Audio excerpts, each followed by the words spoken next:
I was reading some stats, and am I correct in saying that this is your 18th Chili Bowl? Yeah, that sounds about right. Okay. I've been coming down here for a while. My dad owned cars. I think I ran his car out here in 99, 2000 maybe.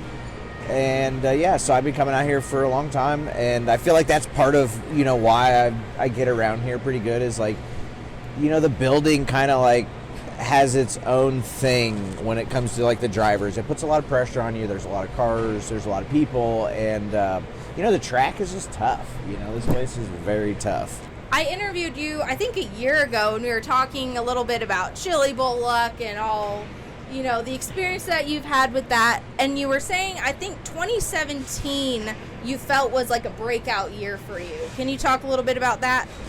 Yeah, I was probably running for Rusty Coons. We got caught up. I think that was when Al Geyer.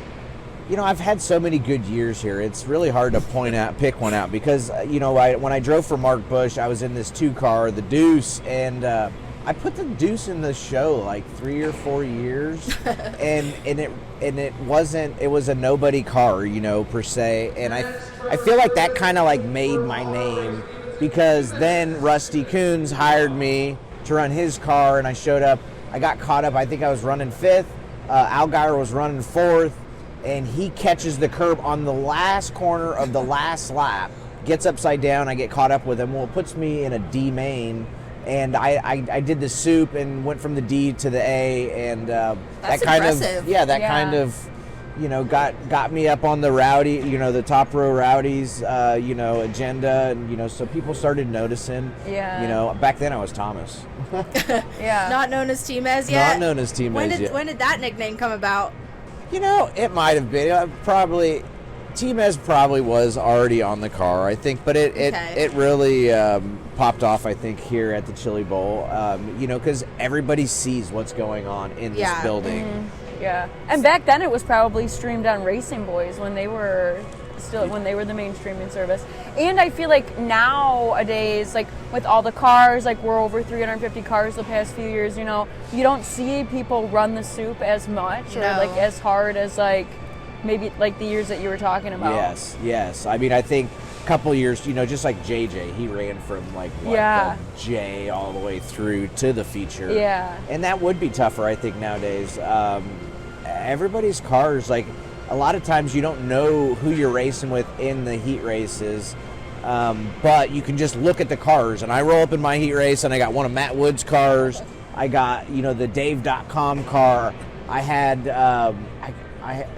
there was good, in just the car. It didn't matter who was in them, because those cars are going to roll around here. I love the music right now. Yeah. This is cracking me up. It's like very like solitude. Yeah. Between the couch and the music, everything in here is just very like relaxing at the moment. Yeah, very therapeutic. Kind of an oxymoron for the week. You gotta sit up a little bit. Well, now I can't touch the floor, so I just feel like a little boy. So this year, a fresh relationship, new partnership here at the Chili Bowl. Ran 6th the other night in the main. Mm-hmm. What do you feel like you guys have for the soup on Saturday? So I don't know exactly where I'm starting, but I'm in a B, so that's good. I've had to come through a C to get to the B, so I feel like I'm in a good enough spot where, if we go forward a couple spots, we should be in the show. But it's tough. You still got to, just get through it all.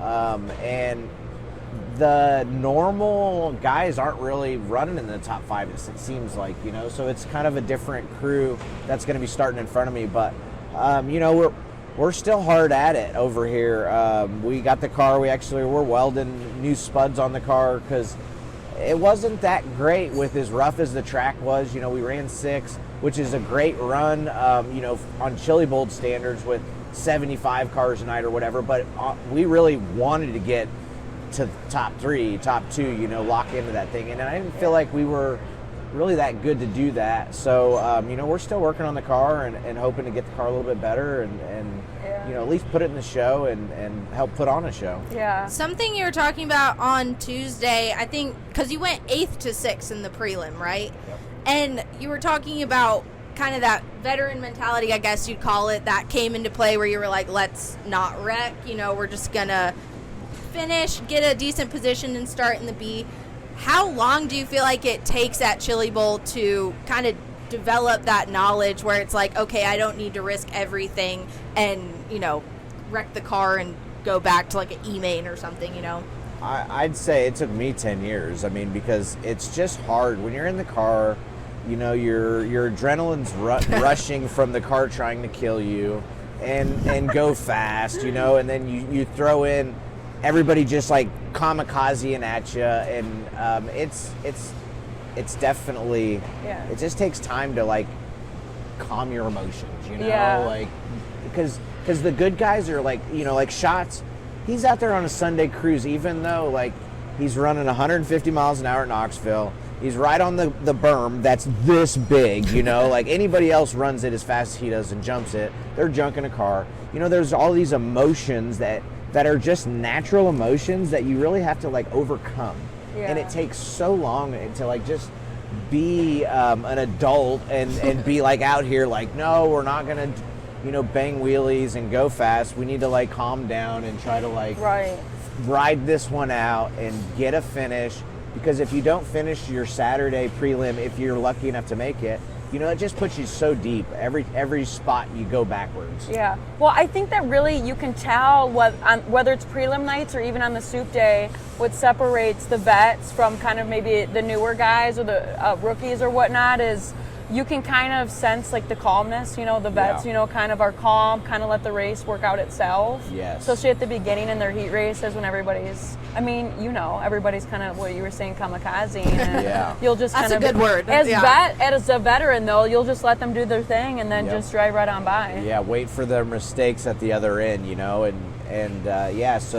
it's taken me a long time to get there, and I'm not always even there. I get excited in the car, and you're just hammering. Excitement for me means throttle to the floor, which means front tires off the ground, and then you can't turn. And so like it's tough here to just like make smooth laps while dealing with the chaos around you. Yeah. You're known for your personality, off the track. I know you're well aware of that. Do you feel like you're kind of describing, do you feel like that's the same way that you are in the cockpit, or is it you're a little more honed in maybe, or how does it change? It's tough in the car. It's in this building, it's easy to get like worked up on just a good run, and then you go into a total different race. They work the track different. It goes from the top to the bottom, and then like the bottom's not my thing, and so then it can change so fast. So you really just got to be humble here, and take what you can get. And when the opportunities open, just kind of attack. So, but it is tough. This place is just like, it's such a mental game. I feel like 100%. Patience, honestly, is key. Yes. Like the doors will just open themselves up, and you'll just make your way through. So that's why I feel like the vets kind of really, you can see when you watch the races who's been here and who hasn't. Yeah. So a topic every year, and it's already been a topic in this conversation, is, Chili Bowl luck. Everyone talks about it, how you need a little luck during the week in order to, for one, get into the A and then do well in the A. But talk a little bit about your experiences with Chili Bowl luck and maybe what some examples of that are. I mean, Chili Bowl luck is just getting a good heat. I feel like my prelim night, I got a heat I was the second heat. It was narrow. I had a couple guys that were pretty sporty and also pretty all over the place, and it just got roadblocked for me, and then 4 heats later, 4 heats later, Buddy goes out there, and every car Buddy comes up to misses the bottom, and he just rolls by him, and just like, and I'm out there, and I just feel like I'm running through landmines, and sometimes the luck, I'm sorry. No, it's okay. Sometimes the luck is just getting a good heat race, so I've had years where I start next to the guy, and this thing's a total POS, and they drop the green, and it just goes straight right, plugs me in the fence, and I go from outside second row to ninth right off the get-go, and the whole name of the game here is going forward and gaining points and some position points, passing points, and so already, like, I'm like instantly frustrated, throttle happy, you know. Yeah. And so another year, I had somebody bicycle off the infield, mow me down. One year, I banged the fence. This is all heat races too. I'm running Of course. from The most exciting part Yeah. of the night, honestly. Oh yeah, absolutely. So It makes and breaks your week, for real. it is.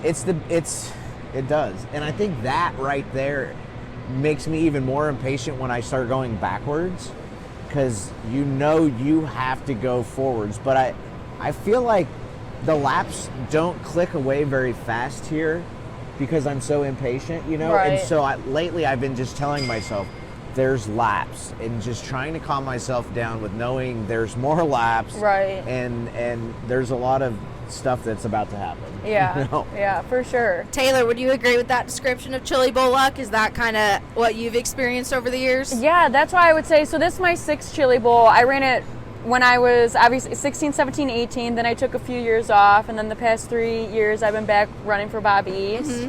And quite honestly, my new theme now for the week, every year we come, is just making the most of it. Because really, if your heat does go sideways, you're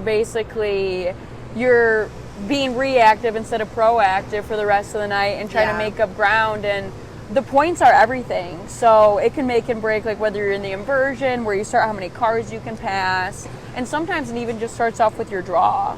Yeah. So, just making the most of each lap when you're on the track, pass as many cars as you can. My dad used to always tell me, go where they're not. Yes. Sometimes it works out, sometimes Yes. it doesn't, because you could have stuff like what T-Mez was talking about, like cars will just dart off to the right or left, and so sometimes a lot of it is damage control too. So Yes. I think the luck and it all just plays its part. Yeah. I'd rather be lucky than good any day, especially in this building. That's I think I might have heard that in this building when I first came here, and I'll stick to it. One of my best years, I was very young. I was driving a guy's car. We ended up really deep in the qualifier. Like I made the back of the qualifier, and everybody was missing the bottom, and the car I was in, I just rolled the bottom and I got myself to second. It put me one of the high point cars, so I start next to the dude that year, Danny Lasowski. I think it was probably like 02, 05. It was early in my career, and my dad said, whatever you do, don't crash Lasowski. So Oh no. Here we go. on Here the we go. start, I start pull, and he said, whatever you do, don't crash them. So that meant don't throw a slider on the start. So we roll down, I come off a 2, I run in behind him, and his car, like he came off sideways, it swung down, and I got my bumper on the outside of his bumper, and when he swung back, it hooked my bumper, and I stuck it in the hay bales on the entry on lap 1. Oh my gosh. Oh my god. And it destroyed those hay bales in the car. We worked on the car all week that week. It kind of got us into, we would prelim as early as we could because I destroyed back then and tore up cars. One night I was running for the 75 guys. What I forget their name right now. That's terrible. Gosh. Banging my head a few That's too many bad. times. You're I under think. pressure. You're in the hot seat right now. It's the pressure. So I'm driving for them. We bend the steering arm or something, and somebody put the wrong drag link on, and so then the steering wouldn't turn. And then there was another. What's the other girl that races wing 360s down here? Erin, maybe. Harley? Not Harley. She runs 360 ACs. Anyways, I'm rolling around there, and she flat wheels me and sticks me in the fence because I didn't have steering because somebody put the wrong part on, you know?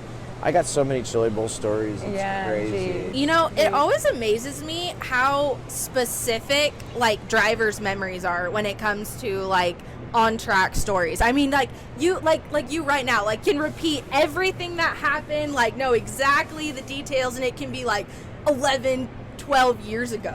Yeah. I mean, is it just still that fresh in your mind that you just It kind of is.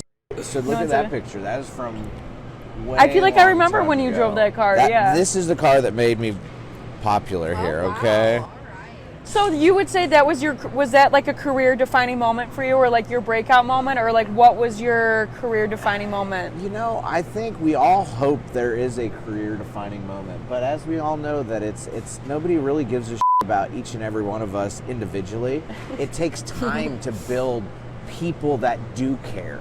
Yeah. I really feel like that, and that is kind of like maybe not the greatest thing to say, but I do feel like that.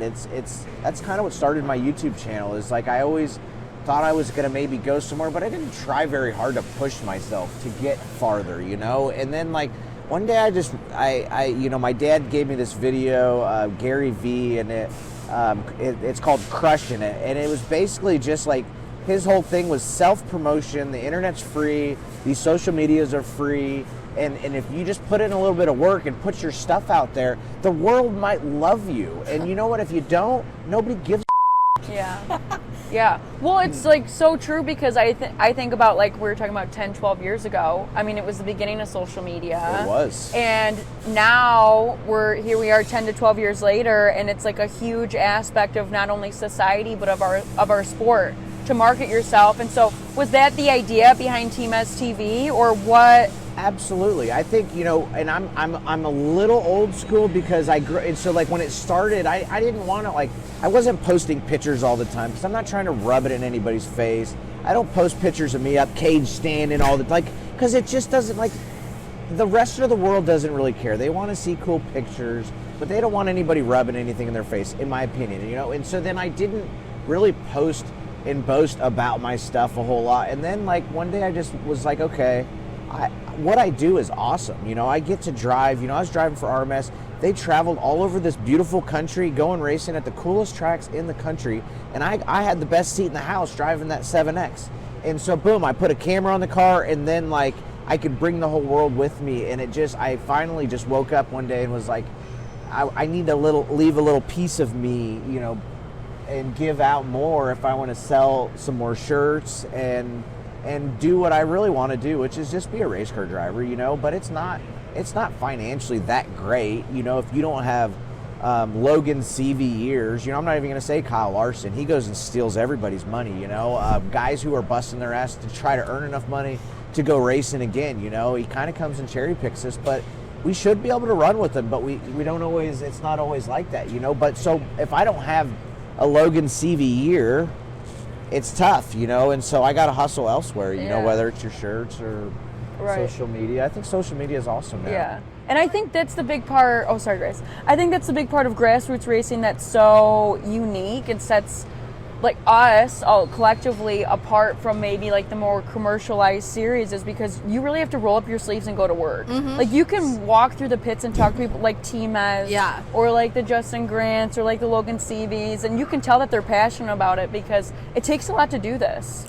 Well, I was gonna say, like, I feel like a lot of race fans, like, they're not necessarily just interested in like cinematic social media content. Like, they want something that makes them feel like they're, like you're saying, on the journey with you. You know, like you're taking them with you to all these racetracks. They're getting this incredibly unique view at what it's like to be a race car driver.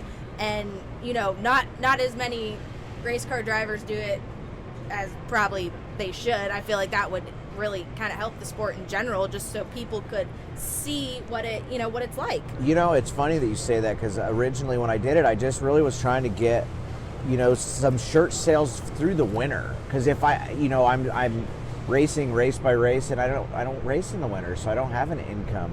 And then I start hearing stories of these older gentlemen who started coming back to the racetrack because of my channel, you know, and then people talking about how I'm an ambassador of the sport, you know, and I'm just T-Mez, you know, like I'm slide or die. I'm over the. I used to come to this building and go drift in the back parking lot and destroy the parking lots with whatever car I had and get ran out of here by parking lot police. I'd have to hide my car over there in the residential area because I couldn't park my car here. But that's what I love to do. Like, and it was just like, yep, they got a big parking lot back there. I come down here and spend all my money, and I don't make any money back, and so I'm gonna have fun, you know, like, and that's what Chili Bowl used to be for me. And then it's turned into, you know, once I've gotten to be, you know, T-Mez and actually making shows and stuff, it's not a party anymore, you know. And I think the younger years it was. Mm-hmm. This is a big party, you know. So a lot of the people can get caught up into that, you know, whether it's, over drinking on the night before your prelim or whatever, But I go veering off the subject. Sorry about that. No, but by all means, it's a podcast. We're meant to talk about everything and everything. Yeah. But with that, we're actually going to take a short break, and then we'll be right back with more from T-Mez.